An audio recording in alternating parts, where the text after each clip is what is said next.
Masya Allah, pasti semua orang menginginkan keajaiban dalam hidupnya, terutama tentang rezeki. Ada kisah Maryam dan Nabi Zakaria yang mendapatkan keajaiban mendapatkan makanan dan anak dengan mudah tanpa susah payah. Ternyata tidak hanya sekedar cerita nyata, tapi insya Allah bisa dipraktekkan. Mari kita simak kajian ilmu magnet rezeki yang akan disampaikan oleh Ustadz Nasrullah. Semoga bermanfaat. Jangan lupa banyak bersyukur dengan mengucap Alhamdulillah dan banyak baca sholawat Nabi, Allahumma sholli ala Muhammad wa ala ali Muhammad. Magnet rezeki ini banyak orang yang bilang asing, ya, karena nggak pernah dibahas, jarang dibahas. Ya. Padahal kalau ditanya apa itu magnet rezeki, ilmu Allah. Ilmu Allah di dalam surat 3 ayat, ya, surat 3 ayat 29 ya. 3 ayat 27 ya. Auzubillahi minasyaitonirrajim. Bismillahirrahmanirrahim. 3 ayat 37. Boleh kita buka sama-sama ya supaya kita ngaji bareng-bareng. Ya. Kalau ini pasti sudah lewat semua tadarusnya ini ya. Surat 3 ayat 37 ya. Fadhal.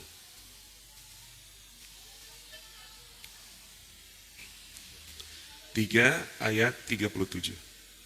Jadi ini ayat yang kita sering tadaburi ya. Kita sama-sama baca ya. A'udzu billahi minasy syaithanir rajim. Bismillahirrahmanirrahim. Fataqabbalaha rabbuha biqabulin hasanin wa anbataha nabatan hasanan wa kaffalaha Zakaria.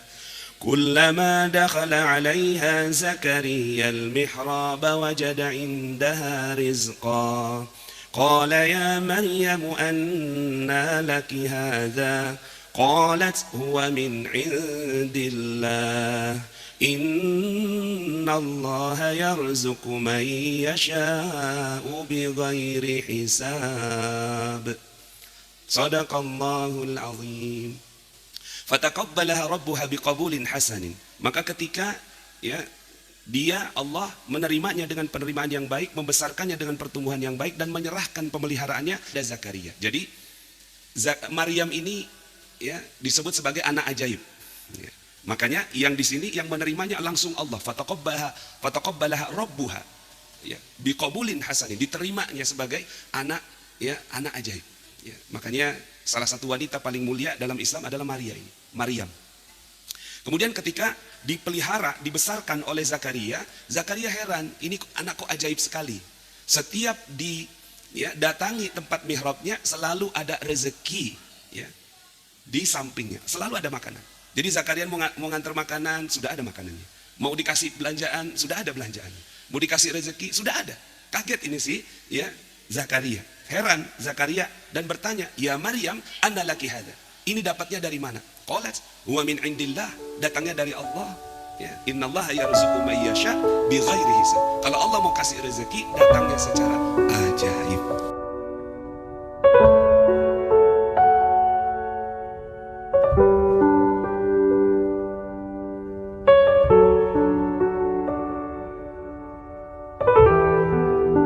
Nah, pertanyaannya adalah ayat ini hanya dibaca atau harusnya diamalkan?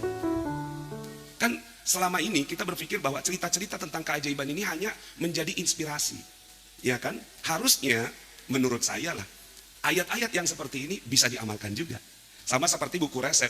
Buku resep masakan kalau cuma dibacakan, ya, itu kan gak jadi apa-apa. Ya. Kan resep masakan itu, ya, kalau cuma dinyanyikan, mau semerdu apapun kita nyanyi, suami tetap lapar, Bu. Begitu juga Quran. Semerdu apapun kita nyanyi, ya, bacakan, lagukan, ya, dengan makhraj tajwid yang bagus, nggak jadi apa-apa kalau nggak dipraktekkan. Makanya pertanyaannya, untuk apa ayat ini diturunkan? Dipraktekkan. Ya. Karena gini, nggak mungkin ada satu ayat yang diturunkan oleh Allah hanya cerita, nggak mungkin. Pasti ujungnya praktek. Nah, ini kan ajaib. Nah, terus kemudian di sini yang uniknya adalah setiap ilmu dimulai dari penasaran. Ya kayak Isaac Newton jatuh apel ke kepalanya, penasaran, loh kok ada apel gitu. Terus kemudian jadilah ilmu namanya gravitasi. Ya kan? Nah, begitu juga dengan Zakaria. Zakaria heran melihat fenomena. Apa fenomenanya? Fenomenanya ada keajaiban berupa makanan yang datang secara ajaib kepada Maryam. Akhirnya bertanyalah, jadi penasaran bertanya. Ya Maryam, anna laki hada. Dari mana dapatnya? Nah, kemudian akhirnya diajarkan. Setelah itu akhirnya datanglah ya Zakaria ke Masjid Munzalan Mubarakah. Ya, belajar ilmu hari ini. Nah, inilah Zakarianya. Nah, jadi yang belajar-belajar di YouTube, di TikTok dan segala, inilah Zakarianya. Penasaran, mau belajar. Ya.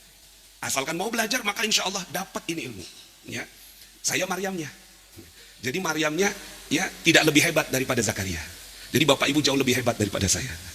Nah, kemudian di ayat berikutnya 38 ya, 38 izin Ustaz ya. Ya, Allah Subhanahu wa taala menceritakan tentang proses belajarnya Zakaria kepada Maryam. Setelah belajar di Masjid Munzalan Mubarakah, ya, Zakaria mempraktekkan ilmunya. Hunalika da'a Zakaria rabbah qala rabbi habli min ladunka dzurriyyatan thayyibah innaka sami'ud du'a. Ya Allah, kalau Maryam punya keajaiban berupa makanan, aku juga mau dong. Ini dia. Jadi ada realita, ada belajar, dan ada keinginan.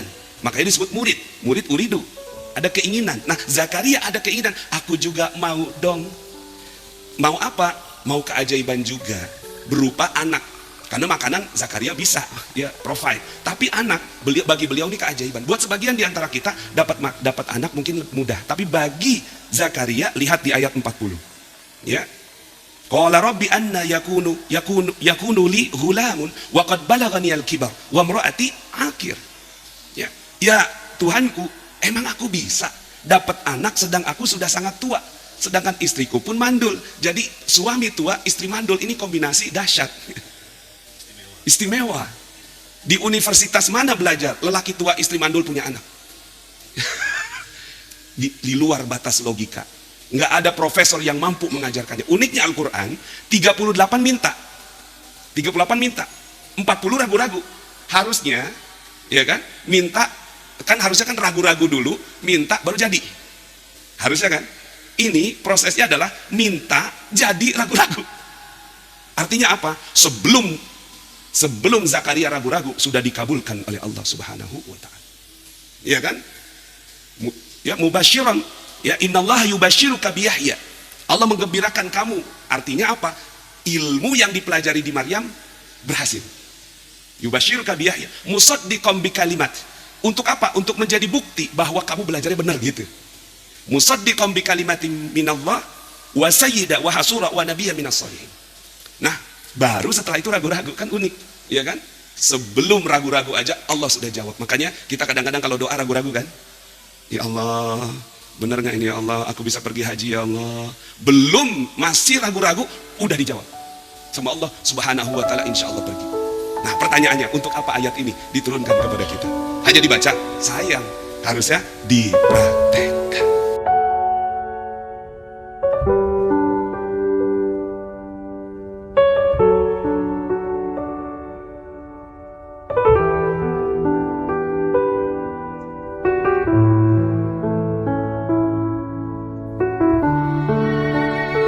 Dua ayat lagi kita bahas. Pertama, surat tadi kita baca juz 29.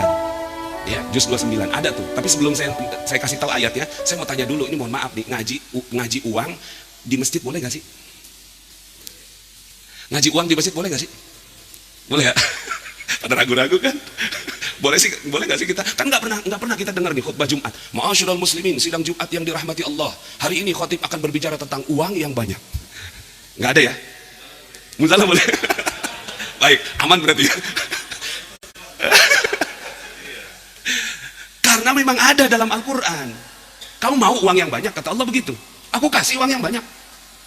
Spesifik, ya, spesifik al-mal, harta yang banyak. Al-amwal bahkan, bukan al-mal, al-mal tunggal, al-amwal bentuk jamak.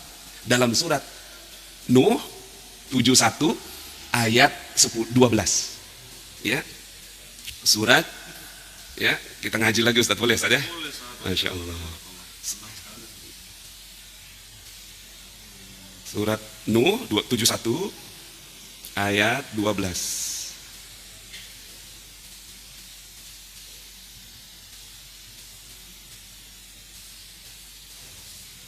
Ya, Masya Allah. A'udzubillahi minasyaitonirrajim. Wa yumdidkum bi amwalin wa banin. Wa yumdidkum bi amwalin wa banin wa yaj'al lakum jannatin wa yaj'al lakum anhara. Habis napas. Wa yumdidkum bi amwalin, akan Allah kasih kamu harta yang banyak. Allah janji. Ya. Jadi ini jurus yang pertamanya dari 101 jurus. Ya. Satu jurus yang pertama adalah ini. Allah akan kasih kepada kalian uang yang banyak, bukan hanya uang anak-anak. Anak-anak di sini bukan hanya anak sendiri, tapi 120 franchise masjid. Nah, ini. Anak-anak, ya, santri, anak buah, ya. Ini kan sekarang zaman dulu memang anak-anak itu anak-anak yang memang harus mewarisi. Kalau sekarang nggak mesti, konsepnya nggak mesti anak sendiri, franchise aja bisa. Anak-anak, banyak anaknya, 120 anaknya beliau, masya Allah. Ya, bukan hanya anak-anak tapi kebun-kebun. Kebun-kebun itu adalah di anak-anak itu ada ya makmur di sekitarnya. Bukan hanya anak-anak, sungai-sungai, artinya ada manajemen yang membuat akhirnya ini terputar terus. Nah ini ada. Kalau orang barat mau dapat uang yang banyak, kumaha carana, cemana caranya, kerja, betul? Ya. Kalau mau lebih banyak kerja keras, mau lebih banyak kerja cerdas, mau lebih banyak kerjanya menindas. Nah itu orang barat. Nah emang Rusia lagi ngapain itu sama Ukraina? Kan lagi cari duit itu. Cuma kan nggak kepikir di kita, kok cari duit sampai matiin orang. Itu ya Sandiaga Uno yang bilang, ya biasanya cuma dapat 1 miliar per hari, ini dapatnya 6 miliar per hari. Dari perang itu si Rusia dapat. Artinya untuk dapetin dia kerjanya menindas. Kita nggak kepikir. Makanya kalau kita pakai cara barat, ujung-ujungnya menindas. Kalau kita pakai cara barat, makanya jangan pakai cara barat untuk dapat banyak duit. Allah tunjukkan caranya di ayat yang ke-10. Ya. Ayat yang ke-10 Allah Subhanahu wa taala berfirman, "Faqultu astaghfiru rabbakum innahu kana ghaffara. Yursilis samaa'a 'alaikum midrara." Kalau mau duit yang banyak, kata Allah tuh, beginilah caranya, yaitu cukup minta ampun kepada Allah.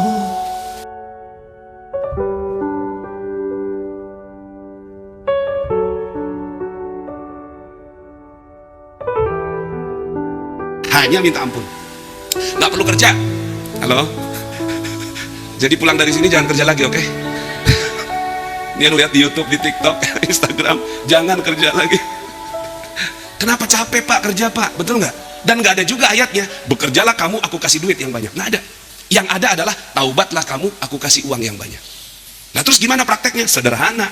Saya mau tanya sama ibu-ibu di belakang nih, selama sebulan kemarin sampai sekarang bu, boleh jawab bu, berapa orang yang digosipin? Langsung ketawa. Sekarang pertanyaannya, tahu nggak kalau gosip itu dosa? Tahu. Kenapa dilakukan? Hobi. It's okay, nggak apa-apa. Ya, nggak apa-apa. Cuma untuk jadi pelajaran. Ibaratnya gini pak, bu, mobil ini ada gas, ada rem. Gas ini kayak kerja lah gitu. Bolehlah ngegas dikit, ya. Tapi karena nggak jalan-jalan, akhirnya kita ngegasnya kekencengan. Nggak jalan-jalan juga. Kenapa? Karena rem tangannya masih hidup. Jadi sambil dia ngegas, sambil dia tarik rem tangan, apa yang terjadi kira-kira? Mobilnya nggak jalan-jalan. Betul? Nah sekarang pertanyaannya, bagaimana supaya mobil itu jalan? Sederhana, ya, lepaskan rem tangan. Lepaskan rem tangannya. Rem tangan dilepas. Kalau rem tangan udah dilepas, ngegasnya pelan juga jadi. Makanya orang bunzalan itu kerjanya pasti lebih santai daripada orang lain. Allahu Akbar. Percaya kan pasti kan? Nah apalagi kalau udah nggak ada dosa satupun. Kira-kira gimana tuh? Kita masih ada tuh narik kan? Ya sifatnya rem tangan ini, rem tangan kita bukan rem tangan mobil ya, rem tangan kita ini sifatnya diturunin naik lagi, turunin naik lagi, turunin naik lagi. Tobat sekali, dosanya 2 kali. Tobat 2 kali, dosanya 3 kali, gitu tuh. Makanya apa yang harus kita lakukan? Orang lain di luar sana workaholic, gila kerja. Kalau orang bunzalan, gila taubat. Namanya taubaholic. Ini jurus yang pertama. Nah, gimana caranya? Teruslah bergosip, Bu. Cuma boleh nggak? 1 kali gosip, 1 kali sholat taubat. Ya, karena gini istighfar aja nggak cukup. Ya, nanti ada kajian lain tuh tentang istighfar yang benar.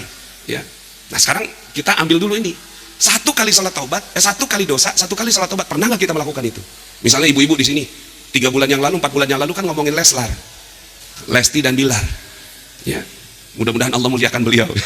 Cuma kan kita jadi gosipin. Pernah nggak sholat taubat buat Leslar? Saya udah. Ya, saya doa khusus tuh. Ya Allah, aku pernah buat salah ya Allah pada Leslar. Kenal enggak, cuma jadi pembicaraan. Tapi aku takut kalau dosa ini menghalangi rezeki aku. Rezeki kan bukan cuma duit, tapi nikmat ibadah. Gara-gara dosa nggak nikmat ibadah, nggak khusyuk, ya kan? Kesehatan, keharmonisan ini juga rezeki semua. Aku nggak mau rezekiku tertahan gara-gara Leslar ya Allah. Maka inilah sholat taubat yang aku lakukan. Usolli sunata taubat rakaatain lillahi ta'ala, Allahu akbar. Selesai, turun tuh. Ya. Pernah Pak di sini, bapak-bapak pernah mau ngomelin anak Pak? Pernah ngomelin anak? Pernah nggak setelah ngomelin anak sholat taubat? Belum pernah ya? Pakai cara ini, siapa tahu nih, ya. Jadi, ya. Saya waktu itu Pak minus 21 miliar. Yang diajarkan sama kiai saya cuma satu, sering-sering kamu sholat taubat. Saya pernah satu malam 57 kali sholat taubat. Saking nggak ada lagi yang bisa dilakukan. 21 miliar, debt collector datang berjilid-jilid, dilaporkan polisi, ya. Nah kata kiai saya, sholat taubat yang banyak. Ya, banyak-banyak sholat taubat lagi, sholat taubat lagi. Akhirnya sekarang ini Pak, hampir tiap hari sholat taubat. Ya. Dan sholat taubat ini gampang. Ya. Kan bapak-bapak kan biasa tahiyatul masjid. Ya. Sholat tahiyatul masjid ini ghairu muakkadah. Bisa ditambahkan dua sholat dalam satu sholat. Nanti dikaji lagi fikihnya. Jadi usolli sunnatat tahiyatul masjid wa usolli sunnatat taubat rakaatain lillahi ta'ala 2 in 1. Tambahin niatnya benar-benar taubat, karena memang sebenarnya sholat aja itu sebenarnya taubat. Sholat aja mensucikan dosa, tapi ketika kita punya niat yang bertambah, Allah pun seneng. Tambahin dengan niat sholat taubat. Nah ini caranya, ini cara. Kata guru saya, kamu mau selamat gampang, sederhana, sholat taubat tiap hari. Dulu saya nggak kerjain, cuma sebulan sekali gitu. Tapi makin kesini, masya Allah, ya ngomelin anak langsung sholat taubat, gitu ya. Kemarin Pak Ahok, ya kan saya orang Jakarta, Bapak Ibu. Pak Ahok ramai banget dibicarakan. Aduh, itu ya rasanya tuh memang ada rasa amarah, rasa nggak enak, dan itu kan nggak bagus, gitu ya. Orang-orang pada ngomel segala macam di Facebook. Saya gelar sejadah. Ya Allah, mohon maaf ya Allah, ini sholat taubat aku khusus untuk Pak Ahok. Allahu Akbar. 2 kali saya sholat taubat khusus buat Pak Ahok. Selesai, hati nggak gelisah lagi. Nah ini yang pertama. Mudah-mudahan ini bisa dipakai ijazahnya nih. Ya. Kalau mau, apalagi sekarang Ramadan kalau bisa gitu ya.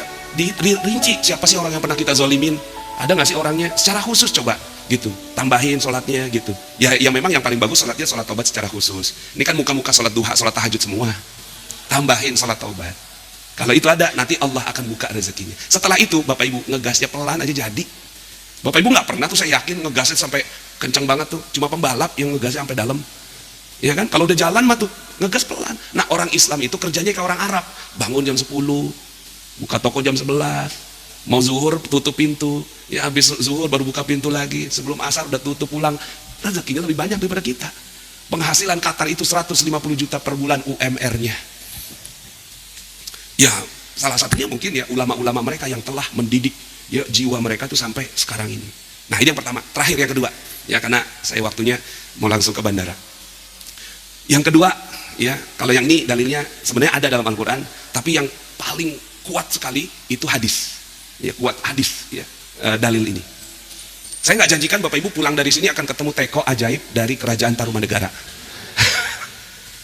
Tiba-tiba gitu ya, pas jalan ke Sandung buka, apa nih teko, ternyata pas digosok keluar jin gitu.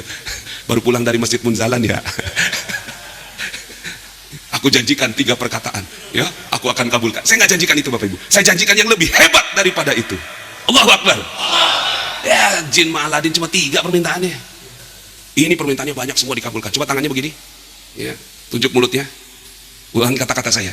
Hai kamu adalah pintu keajaiban. Semua yang keluar dari kamu pasti dikabulkan, karena kamu lebih hebat daripada teko ajaib kerajaan Tarumanegara. Iya Pak, ini Masya Allah ternyata simpel ilmunya. Kita ini sebenarnya udah ajaib dari sananya. Kenapa? Pabrik kita di sorga. Lah Cina aja hebat bikin produk macam-macam. Handphone kita ini semuanya produk Cina. Ini aja hebat, Bapak Ibu produk sorga. Lebih hebat mana? Cuma sayangnya ya, kehebatan yang Bapak Ibu kita miliki itu tidak dimanfaatkan dengan baik. Keluar di sini aja semuanya jadi. Makanya ibu-ibu punya 20.000 kata ajaib. Bapak-bapak cuma 7.000. Nggak apa-apa Pak ya, ikhlas ya. Emang ibu-ibu punya 20.000. Lebih banyak. Sekarang pertanyaannya, sudah dimanfaatkankah 20.000 itu dengan baik? Itu dia. Dalilnya ini. Janganlah berkata-kata, ya. La tad'u ala anfusikum. Jadi Nabi menyatakannya tuh berkata-kata tuh tad'u. La tad'u ala anfusikum illa bi khairin, kecuali yang berbaik-baik saja. Fa innal malaikata yu'minuna ala ma taqulun.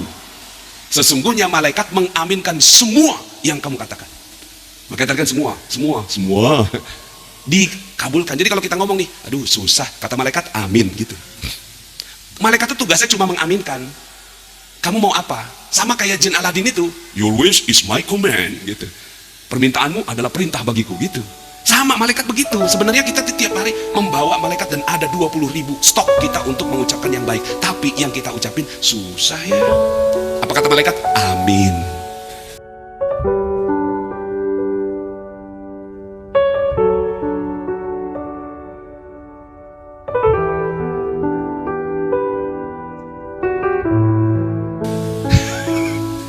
Jadi nggak tuh hidup kita kayak gitu? Nah itu dia. Makanya jangan ucap kata susah lagi. Ini penelitian membuktikan orang menyebut kata susah ya 30 sampai 50 kali sehari. Ya jadi begitu. Nah kita orang ajaib tapi ngomongnya itu, doanya itu. Maka jangan sampai seperti itu. Terus gimana dong? Ya kalau kita bilang wah mudah semuanya, ya kita kayak orang yang gimana gitu ya. Apa terlalu optimistik gimana gitu ya. Jawab aja susah, apalah yang sama padanannya? Tidak mudah. Jadi kebalikannya apa? Mudah. Tapi kasihin tidak mudah. Kenapa? Karena malaikat nggak kenal kata tidak, nggak kenal kata jangan. Itu malaikat tuh. Malaikat cuma kenal objek, subjek. Itu malaikat. Nggak kenal keinginan, nggak kenal kemauan. Ya. Jadi kalau kita bilang tidak mudah, maka yang didoakan, oh orang itu mau mudah. Amin ya Allah hidupnya mudah gitu. Ya. Jadi gimana mengamalkan ilmu magnet rezeki? Tidak mudah. Bagaimana supaya dapat ya gaji 200 juta per bulan? Tidak mudah. Maka apa kata malaikat? Mudah, amin gitu. Berat diganti tidak ringan. Sebenarnya bukan malaikat doang yang nggak kenal kata jangan, kata tidak. Pikiran kita pun sebenarnya nggak kenal kata jangan, kata tidak. Coba ya, tolong. Jangan bayangkan, jangan bayangkan seekor gajah. Jangan bayangkan seekor monyet ada di punggungnya gajah. Jangan bayangkan monyetnya pakai celana warna merah. Jadi kebayangkan? Padahal udah dibilang jangan. Nah, malaikat lebih dahsyat dari itu. Kita aja yang punya keinginan, diberikan keinginan oleh Allah, itu masih begitu, masih nggak bisa ngelawan pikiran kita, apalagi malaikat. Gitu. Malaikat itu cuma tugasnya amin, amin, amin, amin. Saya mau sehat, pergi ke rumah sakit, dua-duanya dikabul. Mau sehat, pergi ke rumah sakit, ya, jadinya 0. Betul nggak? Ya, makanya kenapa banyak orang Indonesia berobatnya ke Malaysia? Kenapa? Apa rahasianya? Karena di sana nggak ada rumah sakit, adanya hospital. Kemarin kan Pak Anies Baswedan mau bikin rumah sehat, tapi kan secara undang-undang di Indonesia udah undang-undang. Coba tanya Ustadz Lukman, bahasa Arabnya rumah sakit apa? Mustasfa. Mustasfa asal katanya syifa, kata tempat. Mustasfa tempatnya orang sehat. Lah kenapa di Indonesia diterjemahkan jadi rumah sakit? Ini siapa yang bertanggung jawab ini? Jadi jangan menyebut itu lagi, aduh saya lagi sakit. No, jangan, saya lagi nggak enak badan. Atau bahasa Inggrisnya, my body is not delicious right now. Not delicious right now.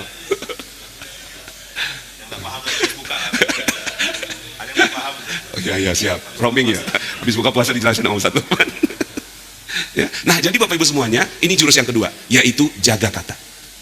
Ketika kata kita semua yang bagus, bapak-bapak 7.000 semuanya bagus semua, insya Allah setelah itu ajaib hidupnya. Cuma percaya saya, keluar dari sini Bapak Ibu akan kembali lagi ke kehidupan semula.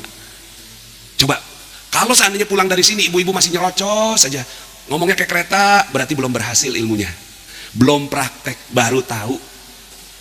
Tapi kalau yang praktek yang penting gitu. Di sini ada nggak yang punya utang? Mohon maaf deh, ada yang punya utang nggak? Ada ya? Ada yang punya utang? Ada nggak yang punya utang?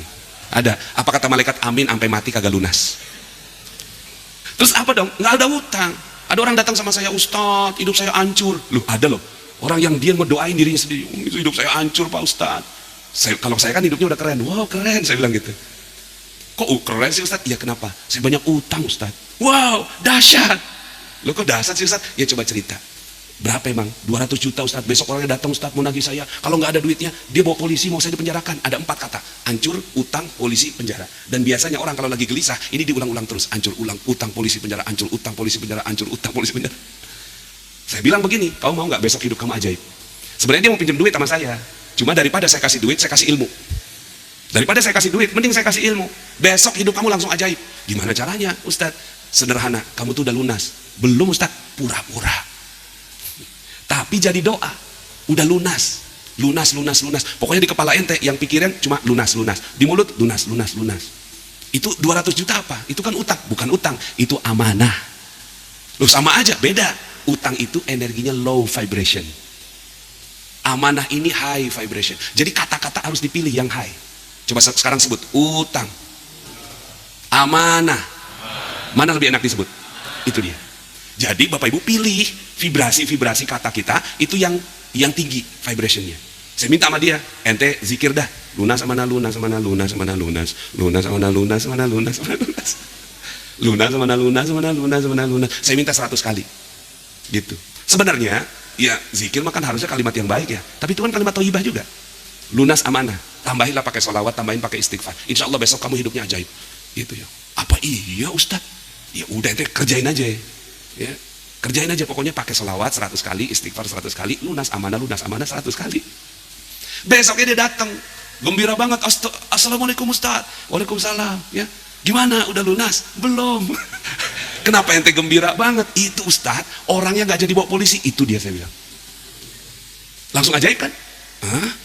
Begitu doang, cuma begitu doang ajaib? Ya iyalah, kemarin kan ente panggil, polisi datanglah, penjara datanglah, ente ganti lunas amanah, polisi gak datang, penjara gak mungkin datang ke ente. Iya juga ya. Terus apa dia ngomong apa? Dia kasih waktu panas ya. Baik banget ente dikasih duit lagi. Enggak Pak Ustadz, saya cuma dikasih waktu. Ingat, time is money.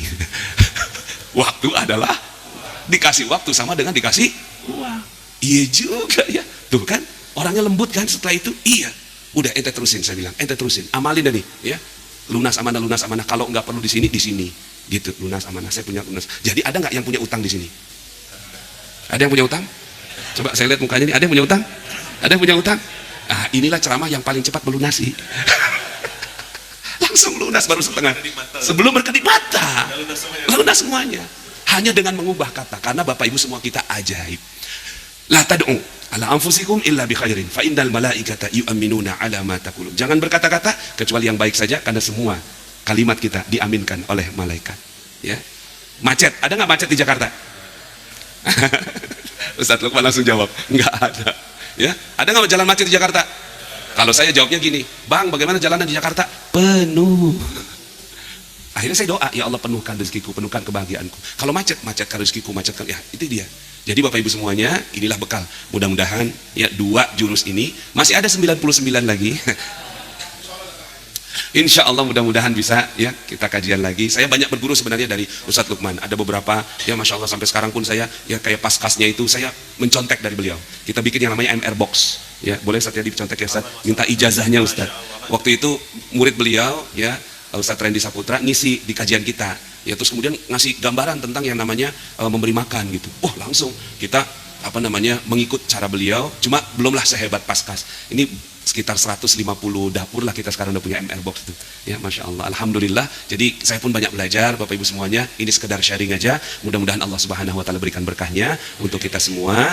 Dan saya kembalikan kepada Ustadz Lukman, terima kasih banyak ya. Dan saya bahagia sekali bisa datang ke tempat yang munzalan mubarakah ya. Memang ini doa saya juga salah satu doa saya itu Robbi anzilni munzalan mubarakah wa anta khairul munzilin ya. Robbi adkhilni, saya tambahin Robbi adkhilni mudkhala sidqin wa akhrijni. Oh iya betul, Robbi adkhilni mudkhala sidqin, Isra ayat 80. Masya Allah ya.